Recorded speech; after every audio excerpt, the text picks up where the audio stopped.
앉으셔서요. 하나님의 말씀 본문은 시편 127편입니다. 899쪽 구약성경 127편 제가 봉독하겠습니다. 여호와께서 집을 세우지 아니하시면 세우는 자의 수고가 헛되며 여호와께서 성을 지키지 아니하시면 파수꾼의 깨어있음이 헛되도다. 너희가 일찍 일어나고 늦게 누우며 수고의 떡을 먹음이 헛되도다. 그러므로 여호와께서 그의 사랑하시는 자에게는 잠을 주시는도다. 보라, 자녀들은 여호와의 기업이요 태의 열매는 그의 상급이로다. 젊은 자의 자식은 장사의 수중의 화살 같으니 이것이 그의 화살통에 가득한 자는 복되도다. 그들이 성문에서 그들의 원수와 담판할 때 수치를 당하지 아니하리로다. 아멘. 네, 그림 방송실? 네,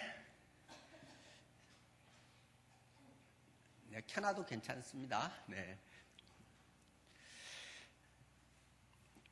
자, 지난주 주보에 제가 책을 한 권 소개했죠. 네. 오늘 주보에는 진실로 회심했는가 하는 굉장히 중요한 질문을 여러분들께 던지고 있는 책을 소개하고 있고, 근데 이 책을 구하기는 지금 굉장히 어렵습니다. 저한테 있으니까 꼭 궁금하신 분들은 와서 보시면 되겠고. 자, 지난주 우리가 예수 믿으면 행복해질까 하는 책을, 이철환 씨의 책을 소개를 했습니다. 그 연탄길이라고 하는 책으로 우리나라에 430만 권이 팔렸어요. 아주 대박 베스트셀러, 참 인간미가 있는 훈훈한 아주 좋은 책이지요. 연탄길 1, 2, 3 그리고 여러 가지 책이 있는데 교회 집사님입니다. 네, 예수님 믿으면 행복해질까 하는 그 책의 맨 첫 번째 글에 이 그림이 등장을 합니다. 이 그림을 그 작가는 우리에게 보여주면서 직접 본인이 그린 겁니다만은 우리에게 설명을 또 생각을 하도록 합니다. 자, 기린 그림이 있습니다. 기린 두 마리가 쇠창살에 갇혀 있습니다. 저 기린은 어쩌다가 아름다운 자유로운 밀림을 빼앗기고 이렇게 쇠창살에 갇혀 있을까? 이걸 과연 가둔 건 무엇일까? 이런 생각을 우리가 쉽게 하지 않겠습니까? 그런데 어쩌면 이 그림을 보면서 그 나의 생각이 틀릴 수도 있다. 그런 생각을 해볼 수 있지 않느냐는 것이 이분의 질문입니다. 전혀 다른 풍경을 우리가 여기에서 생각하고 느낄 수 있을 것이라는 것입니다. 자, 한번 그림을 잘 보라는 것입니다. 과연 이 쇠창살에 갇혀 있는 것은 기린일까요? 나일까요? 기린이 쇠창살에 갇혀 있는 것일까요? 이것을 보고 있는 내가 쇠창살에 지금 갇혀 있는 것일까요? 하는 질문을 던지고 있습니다. 어쩌면 기린이 아니라 나일 수도 있다라는 것을 지금 말하고 싶은 것입니다. 기린이었다면 쇠창살 밖에서 창살 안에 갇혀 있는 나를 들여다보고 있는 장면이라고도 할 수 있지 않을까?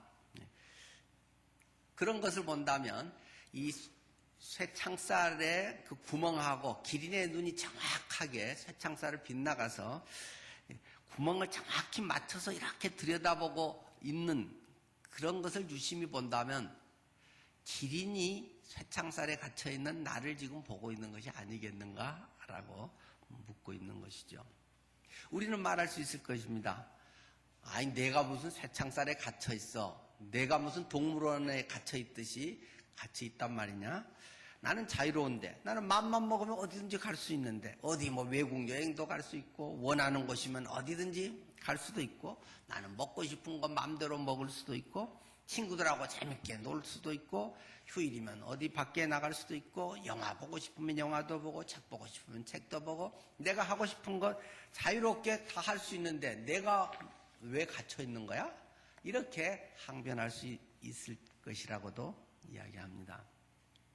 그러면 기린은 우리에게 뭐라고 말을 할까? 혹시 이렇게 우리에게 말하지 않겠는가? 당신은 그렇게 생각할지 모르지만 잘 생각해 보시오. 어쩌면 당신은 물질 만능주의라고 하는 인간의 쇠창살에 갇혀 있는 건 아닐까요?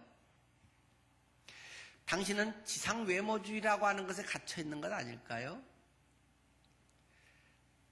다른 사람들 앞에 조금 더 이쁘게 보이고 그런 것이 조금 튀어나면 굉장한 자랑거리로 알고 그것으로 뭔가를 해보려고 폼을 재고 그것에 교만한 마음이 들고 남이 이쁘다고 하면 그것에 그냥 이렇게 끌려가고 자꾸 외모적으로 또는 학벌지상주의에 너는 끌려가고 있는 거 아니냐? 내 목을 학벌이라고 하는 것에 때로는 명문이라고 하는 것에 또 고학력이라고 하는 그것 속에서 네 존재의 의미를 찾고 네가 남보다 더 낫다고 생각하고 아니면 그것이 좀 부족한 것 같으면 열등감을 갖고 그런 울타리 속에서 나는 뭘 할 수 없어. 나는 뭐가 이것밖에 안 돼. 그런 것을 너는 갖고 있는 것 아니냐? 조금 잘한 것 있으면 우월주의로 조금 잘못하면 또 열등감으로 이렇게 시소 타듯이 널뛰게 하는 그런 것이 너의 삶은 아니니? 네가 좋은데 취직해서 뭔가가 되면 막 하고 잘리면 금방 무능한 사람처럼 아주 낙심하고 세상 살고 싶은 마음도 없고 혹시 그것이 지금 창살에 갇혀있는 너라고 하는 존재의 현 상태는 아니니? 기린이 우리에게 묻고 있지 않을까 하는 것입니다. 너는 시간이라고는 울타리 속에 갇혀 있었어. 내 인생의 시간표가 내가 몇 살까지는 뭘 하고 뭘 이렇게 하고 시간, 달, 해 어떤 그 속에서 그것을 잘해온 사람은 내가 시간 관리를 잘했다, 인생을 잘 살았다라고 자기 위안을 가질 수도 있지만 또 그렇지 않으면 맨날 시간에 허둥지둥 쫓겨서 살면서 아이고 나이가 벌써 이렇게 됐는데 혹시 그런 것에 노예가 되어 있는 건 아니냐? 하고 질문하지 않겠느냐는 것입니다. 여러분은 어떠십니까? 하여튼 작가는 첫 번째 단락에서 여러분들에게 이 기린을 통해서 나는 내가 늘 동물원에서 봐왔듯이 사슴이든 호랑이든 기린이든 뭔가가 다른 대상이 갇혀 있다고 생각하고 나는 그것을 판단하는 자라고 나는 내 기준으로 한다고 생각하지만 전혀 다를런지도 모른다 하는 것을 묻고 있습니다. 저도 이것을 보면서 그런 우리의 그 사고의 그 다양성 또는 양면성 그것과 함께 우리들이 특히 많이 배울수록 어떤 것을 많이 전문화될수록 이런 사고의 틀은 훨씬 강하다는 것입니다. 머리 좋은 사람일수록 이게 훨씬 강할 가능성이 많고 자기 편견, 자기 고정관념에 사로잡히기가 훨씬 쉽다고 하는 것입니다. 아이들은 굉장히 자유롭잖아요. 엉뚱한 생각도 잘하잖아요. 근데 어른들은 엉뚱한 생각 잘 못하잖아요. 이러면 뭔가 이상해진 것 같고 그렇기 때문에 창의성이 별로 없어지는 것 아니겠어요? 워낙 어떤 틀에 자꾸 굳혀지다 보니까 그런데 그런 사람들이 선생님으로서 또 창의 있는 아이를 가르치니까 굉장히 아이러니가 또 되지 않을 수 없는 것이 세상이기도 하고 그렇게 굳혀져가는 부모님이 또 자녀를 기르니까 이 부조화가 있을 수밖에 없겠죠. 누가 꼭 맞다 틀리다 문제는 아니겠지만 이러한 부분들에서 우리가 늘 열린 사고를 가지고 어떤 것을 들여다보는 그런 그 생각이 필요하리라고 봅니다. 자, 제가 오늘 말하려고 하는 것은 사슴이 갇힌 거냐, 내가 갇힌 거냐, 그런 얘기를 하려는 것이 아닙니다. 신앙적인 관점에서 한번 봅시다. 여러분은 주님을 믿고 사랑하시죠? 자, 그것을 내가 하나님을 믿고 사랑하는 것인가? 조금 이것을 바꿔서 이야기해 보면, 아니면 하나님께서 나를 사랑하는 것일까? 여러분은 어느 쪽에 더 비중을 두십니까? 물론 이 두 가지면은 다 있습니다. 내가 하나님을 믿고 하나님을 사랑한다. 혹시 그 면이 여러분의 신앙생활에 강하십니까? 아니면 하나님께서 나를 사랑하고 계시는 것이다. 이 면이 더 강하십니까? 한쪽만을 갖는다고 좋은 건 아닐 거예요. 그러니까 내가 하나님 믿어주고 내가 하나님 섬겨주고 혹시 이런 그 마음이 강하면 그 사람은 은연중에 율법주의에 빠져가고 있는 것이 아닌가 봐야 됩니다. 율법주의라고 하는 것에 어떤 613가지의 그런 규정, 그것만이 아니라 자유, 그런 것을 뛰어넘어서 내가 사람 중심, 내가 뭘 하고 안 하고의 기준이 되는 것이 율법이라고 하는 것의 초점 아니겠어요? 근데 내가 뭘 해서 해주고 안 해주고, 내가 봉사하고, 내가 예배 참석해주고, 내가 헌금해주고, 내가 뭘 해주고, 내가 주님을 사랑해줘야지. 사랑하기 위해서 성경 읽고, 어떤 혹시 내가가 중심이 된 신앙이라고 하면 나는 내 신앙에서의 어느 기초 단계를 결코 뛰어넘을 수 없다라는 것입니다. 조금 더 관점을 바꿔서 하나님께서 나를 사랑하신다. 이것이 경험될 때 은혜가 얼마나 풍성한 것인지, 주님 믿는 것이 얼마나 자유로운 것인지, 주님이 얼마나 날 사랑하고 계신지를 알게 된다는 것입니다. 나 같은 것을 사랑해 주시네. 내가 뭘 한다고 하지만 돌이켜보면은 말이 앞선 것도 많고 신실하지 못한 것도 많고 부족한 것도 많은데도 불구하고 하나님께서 이렇게 나를 인도해 오셨구나. 하나님께서 그럼에도 불구하고 이렇게 사랑하시구나. 이것을 경험할 때 우리의 신앙이라고 하는 것이 진짜의 신앙의 모습이 되는 것이고, 그 신앙 속에서 비로소 믿음이라고 하는 것이 힘을 발휘하게 된다는 것입니다. 자, 오늘 이제 본문의 말씀으로 다시 들어가 봅시다. 오늘 참 우리에게 그 위로가 되는 그런 말씀이 있죠. 오늘 127편 시편 1, 2절 보면, 여호와께서 집을 세우지 아니하시면 세우는 자의 수고가 헛되며 여호와께서 성을 지키지 아니하시면 파수꾼의 깨어 있음이 헛되도다. 너희가 일찍 일어나고 늦게 누우며 수고의 떡을 먹는 것이 헛되다. 그러므로 여호와께서 그의 사랑하시는 자에게는 잠을 주시는도다. 아마 지금 이 시간에도 이 말씀이 굉장히 위로되는 분이 있을지 모르겠어요. 하나님께서 사랑하시는 사람에게 잠을 주신다. 여러분이 집에서 좋은 침대에서 편안히 누워도 잠이 안 와서 불면증으로 고민하고 아주 힘들기도 하는데, 이렇게 불편한 자리에서도 그냥 잠이 쏟아져서 잠이 와서 그냥 이렇게 편안하게 눈치 봐가면서도 약간 잠을 잘 수 있는 건 얼마나 복된 것이냐. 여호와께서는 사랑하는 자에게 잠을 주시는도다. 얼마나 좋은 말씀이에요. 성경에 있는 말인데 마음대로 주무세요. 마음대로 주무셔도 괜찮습니다. 자, 그런데 우리가 조금 생각을 할 수 있는 사람이면 뭔가 좀 이상하다 하는 게 안 들어요? 생각이? 논리적으로나 이게 뭐 말이 좀 이상하다, 그런 생각이 들지 않습니까? 아마 일반 책 같으면 여러분이 그런 걸 따지고 생각해 보면서 그런 생각을 할 텐데, 성경이 하나님 말씀이 이런다는데 뭐 논리고 뭐고 따질 필요가 있겠나 한다면 여러분은 어떠면 많은 것을 놓치고 있을지 모릅니다. 자, 이 본문의 문맥을 생각해 보면 좀 이상합니다, 이 말이. 1절 앞에서 하고 2절 끝에 그러므로 여호와께서 그의 사랑하시는 자에게는 잠을 주시는도다.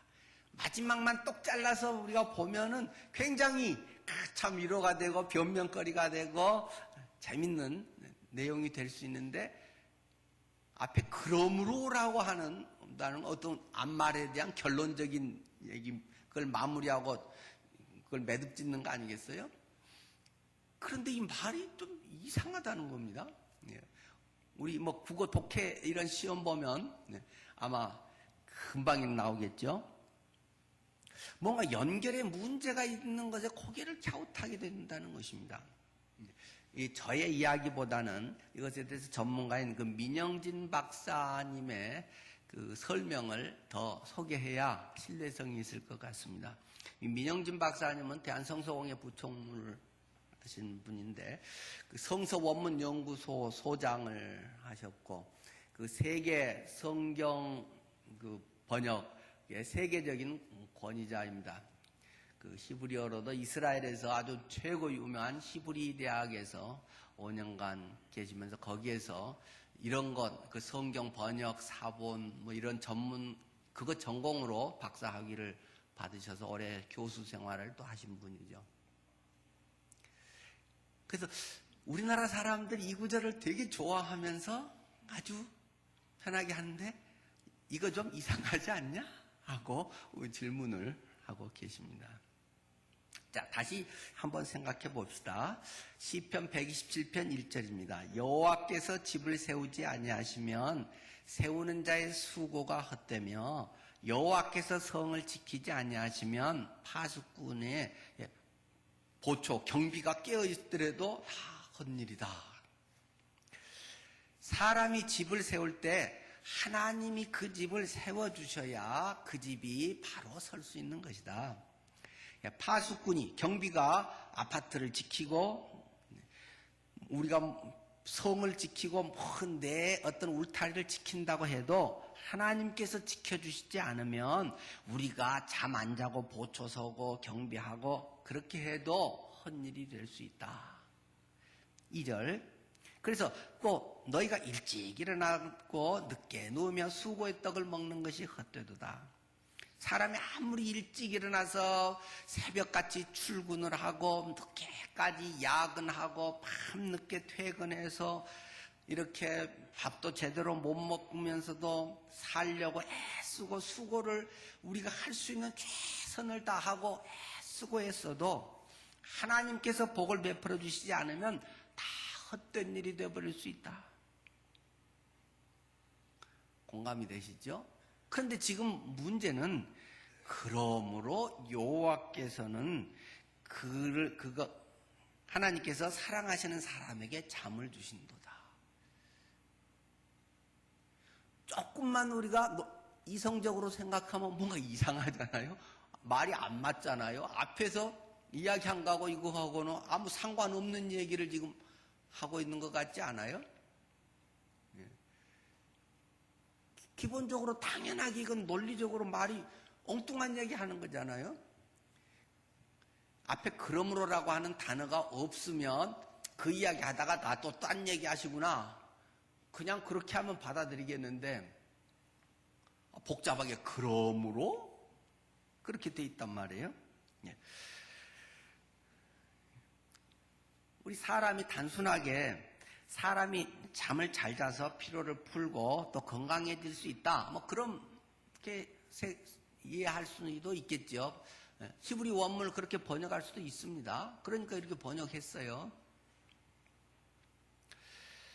그런데 새 번역에는 이제 근래 더 이렇게 조금 더 잘 번역된 것들이 지금 이제 새 번역, 이제 성서공에서 나온 공인성경으로 가장 최근에 나온 것 중에 이제 좋은 거가 새 번역인데, 거기는 이 대목을 이렇게 번역을 하고 있습니다. 진실로 주님께서는 사랑하시는 사람에게는 그가 잠을 자는 동안에도 복을 주신다. 좀 차이가 많이 있죠. 말로 한번 이렇게 스쳐가면 사실 무슨 말이지 하고 깊이 안 다가올 것 같은데, 진실로 주님께서는 사랑하는 사람에게는 그가 잠을 자는 동안에도 복을 주신다. 아마 이 번역이 훨씬 이게 더 이 원래 의미에 맞는 것 같아요. 영어 성경에도 그렇게 된 성경들이 더 많이 있습니다.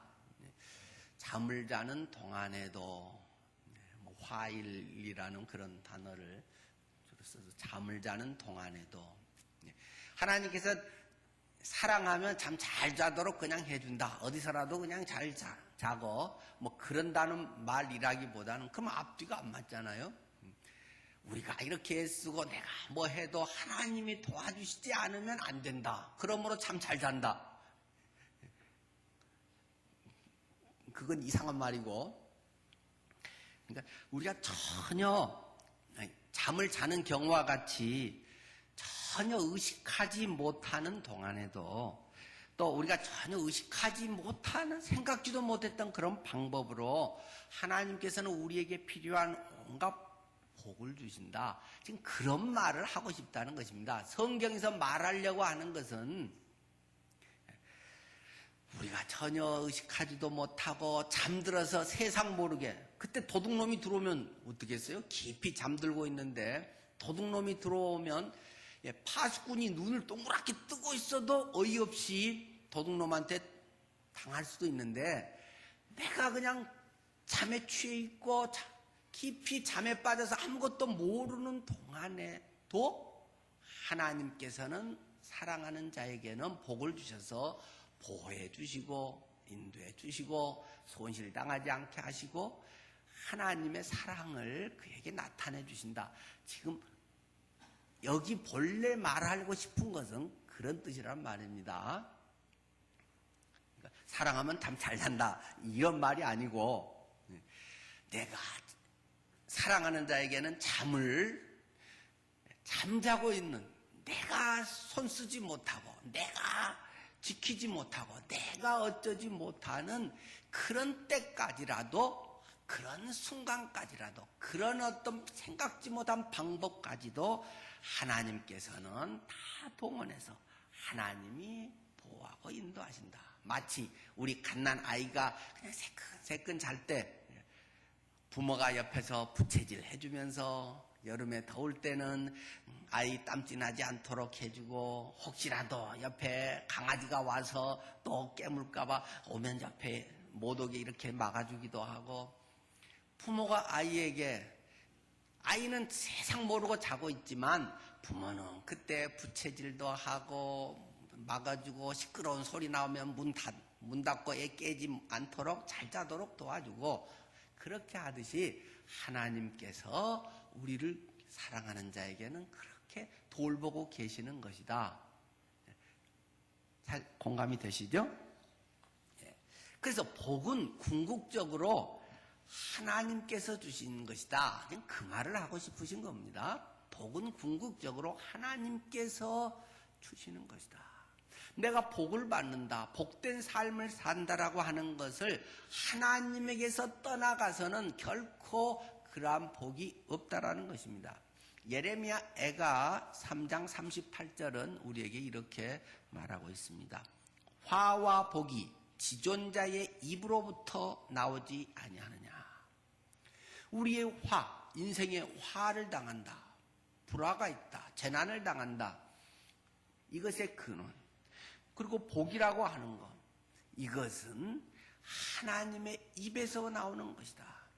내가 열심히 하고 조금 더 똑똑하고 내가 뭘 해서 뭘 성취를 하고 내가 학벌이 좋고 좀 더 잘생기고 뭐가 조금 더 가정이 금수저고 이런 것 때문이 아니고 하나님으로 인한 것이다. 그것의 근원은 하나님이다. 그러니까 네가 죽어야고 열심히 하고 뭐 해도 열심히 공부했는데 시험 보는 전날 교통사고 나서 시험 보러도 못 갔다. 열심히 공부한 것에 아무런 발휘할 기회조차도 못 가진 사람들이 있다는 것입니다. 내가 열심히 돈을 벌어서 노후에는 내가 참 이제 행복하게 살아야지. 그랬는데 그리 못할 수 있다는 것입니다. 제가 고등학교 때 같은 방에서 같이 쳤던 하숙집에서 같이 생활했던 친구가 있습니다. 그 친구가 어려서 그 집이 이제 여수에서 꽤 잘 살아서 어려서 우리 때 바이올린 한 사람이 별로 없는데 남자애인데 아이가 어려서부터 바이올린 하고 우리 초등학교 때에도 같은 초등학교를 제가 다녔는데 바이올린 독주회를 하고 일찍부터 바이올린을 배워서 그 아이가 그렇게 참 아주 잘했고 그래서 이제 같이 유학을 가서 같은 방에서 저랑 이제 또 살면서 지낸 적이 있습니다. 그는 이제 의대를 나와서 의사가 됐습니다. 여수에서 소아과로는 제일 큰 그 소아과를 경영을 하고 지가 직접 빌딩을 지어서 후배들 의사 몇 명 데리고 자기가 이제 대표 원장을 했고 또 그게 너무 잘 돼서 병원을 또 다른 중심제 또 하나를 더 짓고 그렇게 했습니다. 애도 참 착하고 그래서 몇 년 전에 제가 이제 고향에 내려갔을 때 만나서 같이 식사도 하는데 야 사는 게 별 재미가 없다 그런 얘기를 하더라고요. 예수님 믿어야지 정말 나도 믿고 싶은 마음도 들긴 한다. 그래서 이제 믿으라는 얘기는 했는데 그때 같이 이제 저녁 식사만 하고 자세하게 복음을 전할 기회는 좀 안 돼서 헤어지고 그대로 가끔 전화를 했습니다. 근래는 통 잘 못했는데 어느 날 갑자기 우리 그 동창들 밴드에 이동용 사망, 장례식, 여수 뭐 어디 이렇게 갑자기 그게 뜬 겁니다. 얘가 제일 여수도 잘 나가는 소아과 의사고 그런데 그래서 또 이제 치과 의사는 또 걔도 같은 하숙집에 있던 친구인데 같은 이제 여수 출신 아이고 그래도 야 웬일이냐 이게 혹시 다른 애냐? 근데 걔 맞아. 그런데 췌장암이었대. 6개월 전에 발견했는데 도저히 뭐 어떻게 할 수는 없어서 뭐 다행히 6개월 전에 알아서 병원들 정리는 하고 그랬는데 참 그렇게 갔다 그러더라고요. 돈도 굉장히 많고 다 알아주고 고생할 것도 다 하고 애들도 뭐 많이 컸고 뭐 제가 멀리까지 갈 수는 없어서 장례식장에는 못 가고 뭐 안타까운 마음만 뭐 표현했습니다만은 내가 열심히 돈을 벌고 성공하고 다 해도 내 그렇게 노후가 다 준비되어 있다고 해도 뜻하지 않는 또 우리가 어이없이 지가 유명한 의사인데 지 몸에 그거를 그렇게 몰랐을까? 그런데 뭐 그럴 수 있다고 그러더라고요. 또 일이 많다 보니까 좀 피곤하다 뭐 이런 건 느꼈지만 췌장암 같은 건 또 예후가 상당히 안 좋은 암이잖아요.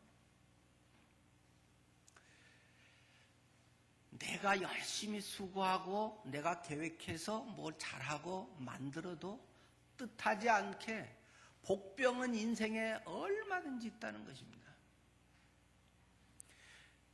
한 치 앞의 일도 모르고 1분 뒤의 일도 모르는 것이 우리의 인생이다. 그렇기 때문에 하나님 그분이 복의 근원이고 화와 복이 지존자의 입으로부터 나오지 아니하냐. 내가 내 능력으로 복을 받았다. 내가 열심히 하고 뭔가 기회를 잘 잡고 내가 뭘 잘해서 했다 라고 생각할 일이 아니라는 것입니다. 또 다르게 이야기하면 무엇보다도 내가 안달하면서 걱정하지 말라는 것입니다. 안절부절 못하고 이때까지 이거 해야 되는데 이것이 아니면 안 되고 어떤 그런 자기 인생의 스케줄, 자기의 시간표대로 안 되면 감정이 상하고 마음이 흐트러지고 다른 사람의 미움이 생길 수도 있고 우리의 마음에 스스로 불안한 마음으로 계속 쫓길 수도 있다는 것입니다. 아까 같이 잘 돼서 됐어 좋았어 성공했어 이 정도면 훌륭해 내 아픈 걱정이 없어 됐는데도 한순간에 뒤집어져 버릴 수도 있는 거고, 내가 안 된 것 같고 불안하고 이렇게 해야만 되고 그것에 쫓기고 그럴 것도 아니라는 것입니다. 왜요? 궁극적인 것은 내 손 안에 있는 것이 아니고 하나님의 은혜 안에 있기 때문이다. 복이 지존자의 입으로부터 나오는 것이 아니냐. 복은 하나님이 주시는 것이고 복의 근원은 하나님이시다. 그것을 기억하라는 것입니다. 자, 우리가 다시 한번 이 말씀 잘하는 거 찾아볼게요. 마태복음 6장 31절입니다. 마태복음 6장 31절.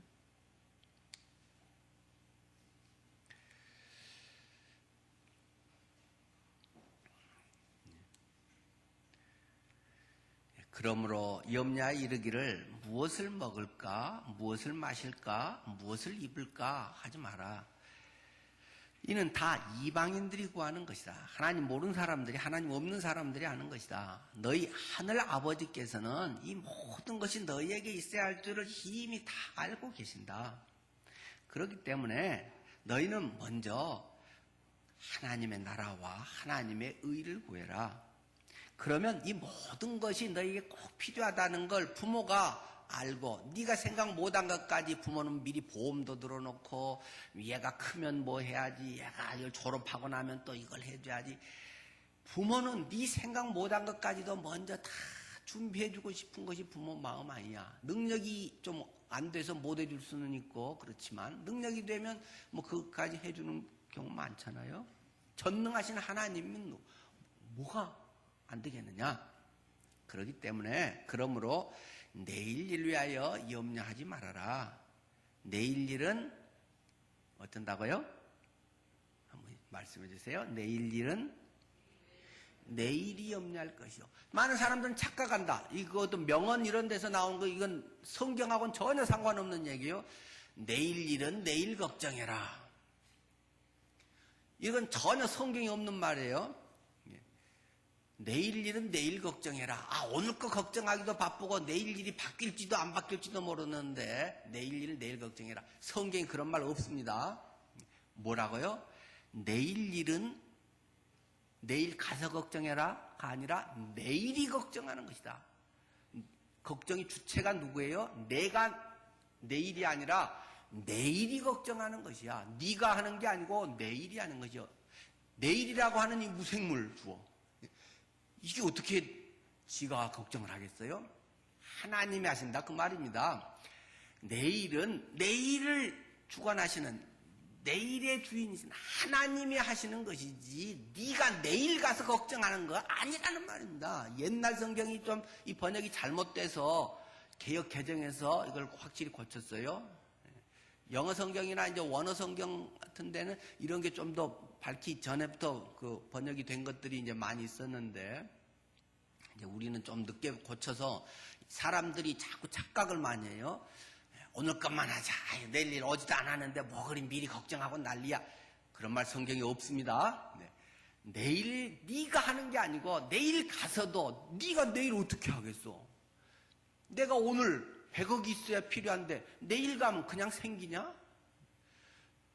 그냥 신경 쓰지 마. 어차피 안 되는 거 그런 게 아니고 네가 하는 게 아니야. 네 영역을 벗어나는 것에서는 네가 한 뭐 10,000원, 100,000원 어쩌다가 1,000,000원 이런 건 할는지 모르지만 네가 100억을 갑자기 어떻게 하겠어? 하나님이 하시는 일이야. 내일이 걱정한다는 겁니다. 주체는 하나님이 걱정한다는 것입니다. 하나님이 예비하신다는 것입니다. 이것이 너희에게 있어야 할 것을 다 아신다. 그것을 주님은 말씀하는 것입니다. 그래서 한 날 괴로움은 그날로 족한데 오늘 괴로움은 오늘도 족한 것인데 내일 그 땡겨서 하지 마라 그 말이라기보다는 내일 일은 내일 하나님이 하신 거 오늘 일은 누가 해요? 하나님이 하시죠. 오늘 일도 하나님이 하시고 오늘 하나님이 하시는데 그것을 내가 하는 것처럼 하고 오늘 괴로워하고 오늘 그것 때문에 뭐하고 그것에 누가 안 도와주면 마음이 괴롭고 뭐 좀 잘 되면 잘난 척하고 그런 거 아니야. 뭐 먹고 살까? 뭘 마실까, 뭘 입을까, 네 집 사는 문제, 취업의 문제, 네가 생계의 문제, 노후의 문제, 이거 있어야 할 줄 하나님이 다 아셔. 그러니까 네가 가만히 있으면 되냐? 안 되지. 먼저 하나님의 나라와 하나님의 의를 구해라. 하나님의 나라가 뭔지, 궁극적인 가치관이 결국 뭘 위해서 네가 살아야 하는 것이고, 그걸 위해서 네가 뭘 준비하는 것이고, 네가 먹고 사는 것도 그냥 안 죽기 위해서가 아니라 어떤 내 인생의 가장 값진 삶을 위해서 살기 위해서 먹는 것이고, 그것을 위해서 네 집이 꼭 필요하지, 네 가정이, 네 직장이 꼭 필요하지. 그건 내가 다 해줄 거야. 그 약속을 주님은 하고 계신다는 것입니다. 하나님께서 복이나 은혜를 베푸는 것은 전적으로 하나님의 손에 달려있는 것이다. 출애굽기 33장 19절 말씀인데요. 나는 은혜 베풀 자에게 은혜를 베풀고 긍휼히 여길 자에게 긍휼을 베푸느니라.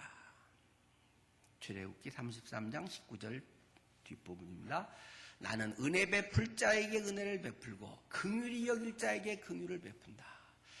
하나님의 손에 있는 것이야. 네가 조금 더 열심히 하고 새벽에 가서 영어 학원 다니고 뭐 해서 건강관리해서 뭐하고 필요한 것이지.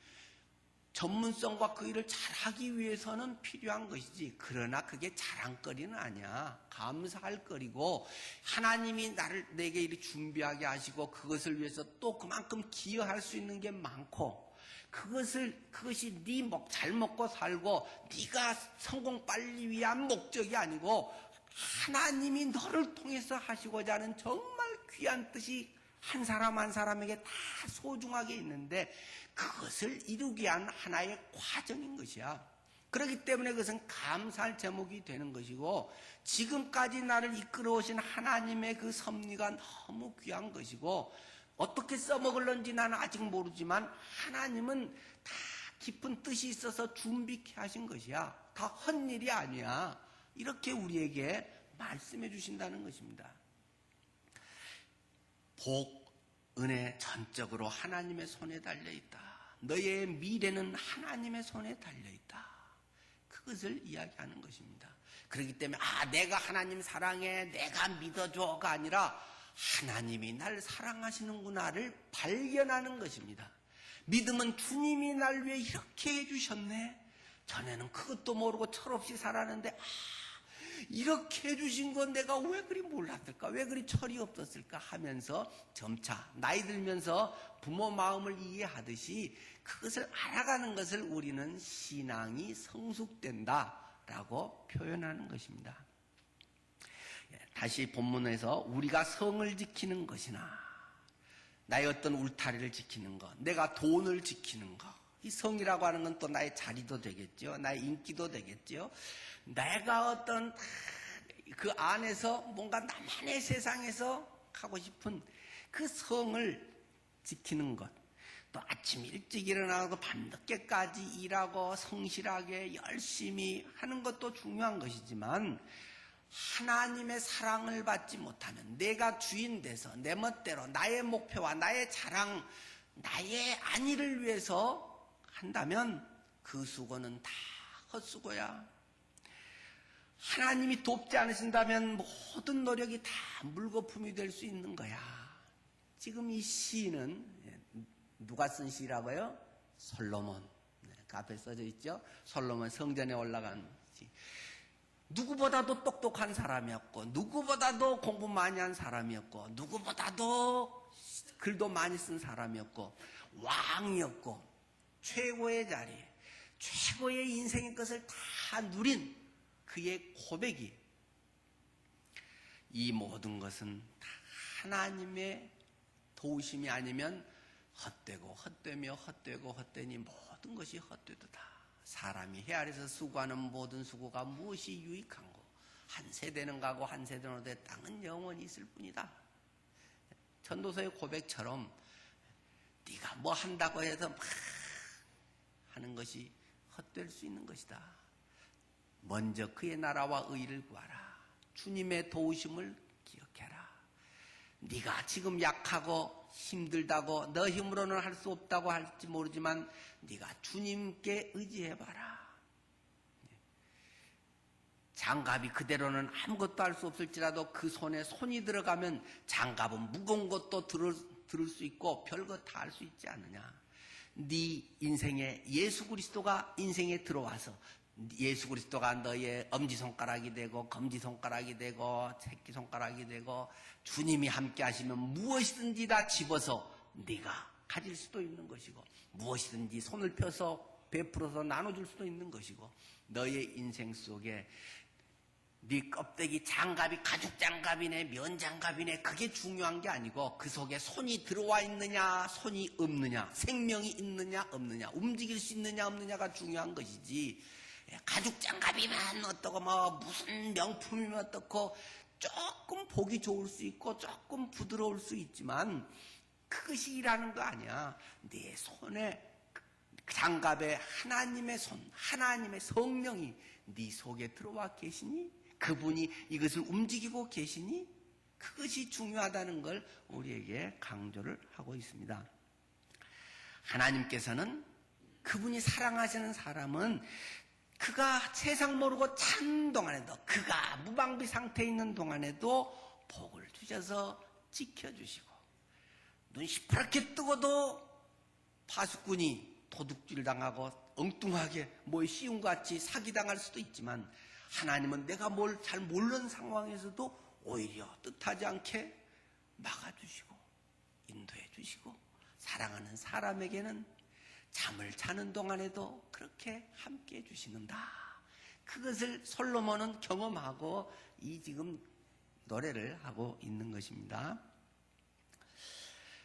우리가 전혀 관심도 두지 않고 내 마음대로 사는 그 순간에도 내가 내 인생의 주인이라고 자아도취에 빠져있는 동안에도 내가 또 어설픈 지식과 논리로 그분을 무시하고 거절하는 그런 때에도 그분은 묵묵히 나를 위해서 내 죄의 벌을 대신 다 고스란히 온몸으로 받으시고 온몸이 찢기시고 그 피를 쏟으시고 그렇게 사형틀 십자가에서 죽으셔서 내 죄를 다 용서해 주셔서 우리가 아직 죄인 되었을 때 그리스도께서 우리를 위해서 그 구속의 은혜, 구원의 은혜를 다 베풀어 주셨다고 성경은 우리에게 강조해주고 있습니다. 네가 나를 그렇게 사랑하고 막 할 때가 아니라 엄마는 네가 철없을 때도 사춘기 때 가출을 하고 부모에게 대들고 뭐 이런 때에도 더 사랑하는 마음, 더 안타까운 마음으로 우리가 아직 죄인일 때에 하나님의 사랑을 우리에게 베풀어 주신 거야. 하나님이 너를 사랑하셔서 지금 여기까지 오도록 인도해 주셨고 앞으로의 영원히 천국에까지도 영생토록 주님께서 인도해 주실 거야 하는 약속을 우리에게 주신다는 것입니다. 그리고 나를 새 사람으로 만들어 주셔서 거듭난 삶을 살아가도록 하신다는 것입니다. 예수님께서 이 일을 할 수 있도록 내 안에 쏙 들어오셨다. 어떤 방법으로? 몸뚱으로 들어오면 뭐 2개가 해서 막 이게 완전히 이상해지기 때문에 영으로 쏙 들어오셨다. 예수의 영, 성령으로 우리 안에 들어오셨다.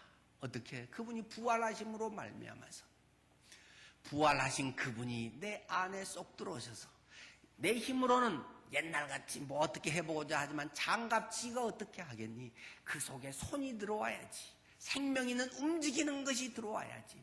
살아있는 하나님 그분이 내 안에 들어오셔서 그분이 이제는 무거운 것도 들고 이렇게 물도 마시게 하고 종이도 들어 올리게 하고 별것 다 할 수 있도록 하시는 것이야. 이렇게 우리에게 말씀을 하고 계십니다. 우리에게 세움을 주시고 또 우리가 의식하지 못하는 순간에도 그러면서도 앞으로도 멀어질 수도 있는데 내가 또 주님에게서 멀어질 수도 있지만 그런 때에도 함께 하시고 복된 길로 그분은 인도해 주시길 원하신다. 네가 이 예수님을 온전히 믿고 그 은혜를 누리며 살아간다는 것은 얼마나 복된 일인가. 모든 성도님들이 날마다 이 부활의 예수님, 세상 끝날까지 내가 너랑 항상 함께 있어 줄게. 외로워하지 마. 두려워하지 마. 어떤 앞날에 대해서도 너무 그것 때문에 스트레스 받지 마. 나는 전능한 하나님이야. 그리고 너를 엄청 사랑하기 때문에 너와 내가 1대1로 늘 만나서 함께 살아가는 거야. 주님은 우리에게 약속해 주셨다는 것입니다. 그분이 부활하신 분, 전능자 하나님이다. 오늘 그분이 여러분 각자와 동행하신다는 사실, 그것이 이런 아름다운 공동체로서 또 서로 힘을 돋워가면서 형제자매가 서로 간에 돕고 만나고 그것을 실감하게 해주는 것이 교회 공동체라고 하는 것입니다. 여러분들이 그런 삶을 날마다 누리며 살아가시기를 축원합니다. 그런즉 누구든지 그리스도 안에 있으면 새로운 피조물이라. 이전 것은 지나가 버렸다. 봐라, 새 것이 되었다. 고린도서 5장 17절 말씀 여러분들이 기억하시면서 살아가기를 바랍니다. 기도하겠습니다.